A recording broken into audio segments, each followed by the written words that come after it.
सबसे छोटी विषम अभाज्य संख्या तथा दो अंकों की सबसे बड़ी अभाज्य संख्या का योग। तो अभाज्य संख्या, सबसे छोटी अभाज्य संख्या कौन है? 2। सबसे छोटी कैसा अभाज्य संख्या कितना है? 2।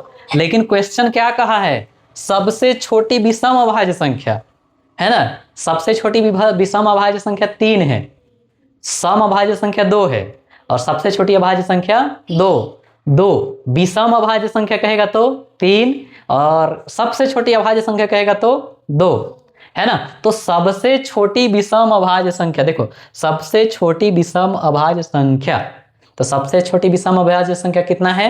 3। विषम में 3, एकदम दिमाग में बैठा लो, है ना। तो विषम में कितना आएगा? 3। उसके बाद फिर क्या कहा? 2 अंकों की सबसे बड़ी अभाज्य संख्या। सबसे बड़ी अभाज्य संख्या कितना लिखे हो 100 तक में? 97, 97। ठीक है, तो इसको जोड़ दो तो कितना आएगा? 3 और 97 को जोड़ोगे तो 100, 100। ठीक, समझ गए एकदम अच्छे से ना। दूसरा क्वेश्चन है, 2 अंकों वाली प्राकृतिक संख्याओं की संख्या। 2 अंकों वाली मतलब 11, 12, 13, 14 से लेके कहां तक? 99 तक। ठीक है, ऐसे गिनने से अच्छा है हमको फॉर्मूला याद रखना है ना। क्या याद रखना है? फॉर्मूला या ट्रिक। 2 अंकों वाली प्राकृतिक संख्या पूछा है ना, तो सबसे पहले क्या लिखोगे? 2 से 1 ज्यादा कितना होता है? 3। 3 अंकों की छोटी संख्या लिखो पहले। कितना, किसको लिखोगे? 3 अंकों की छोटी संख्या। 3 अंकों की छोटी संख्या क्या होता है?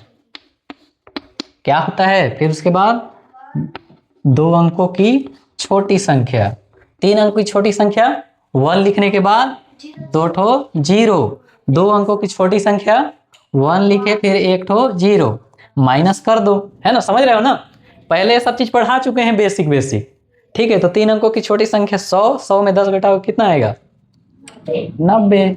ठीक है, तो ये इसका हो गया उत्तर। समझ गए। संख्या 5, 8, 4, 3, 5, 6 में 5 के स्थानीय मान का योग। 2 ठो दिया है, देखो 1 ठो 5 यहाँ पे है और एक 5 यहाँ पे है। तो इस वाले 5 के स्थानीय मान कितना होगा? देखो 1, 2, 3, 4, 5, 5 0 लगा दो। 1, 2, 3, 4, 5 प्लस इस वाले 5 का स्थानीय मान क्या होगा? 5 के बाद 1 0, मतलब 50 हो गया। जोड़ दो 0, 5, 0, 0, 0, 5। ये हो गया हमारा उत्तर। समझ गए ना। तो ऐसे क्वेश्चन को बनाना है। समझ गए? नोट कर लो।